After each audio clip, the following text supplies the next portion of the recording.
Muling iginiit ni House of Representatives Appropriations Committee Chair Carlo Nograles na may 12.24 bilyong alokasyon sa panukalang 2017 national budget para sa increase na incentive ng mga sundalo at pulis tulad na naging pangako ni Pangulong Rodrigo Duterte.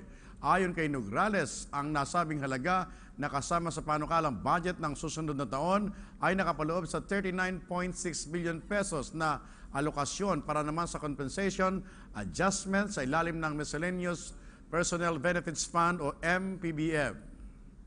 Ayon pa sa representatives at dinagdag naman sa media ni Camarines Sur Representatives Roland Andaya Jr. na hindi umano kasama sa panukalang budget ng susunod na taon ang dagdag na benepisyo ng mga sundalo at pulis. Sinabi pa ni Nograles na maaaring hindi nakita ni Andaya sa panukalang budget, partikular ang bahagi ng MPBF. Aniya, bilang head ng panel ng proposed 2017 national budget, gustong tiyakin ni Nograles sa mga sundalo at pulis na sinusuri nila ang bawat detalye ng budget para naman siguruhin na matutupad ang naging commitment ni Pangulong Rodrigo Duterte sa mga ito.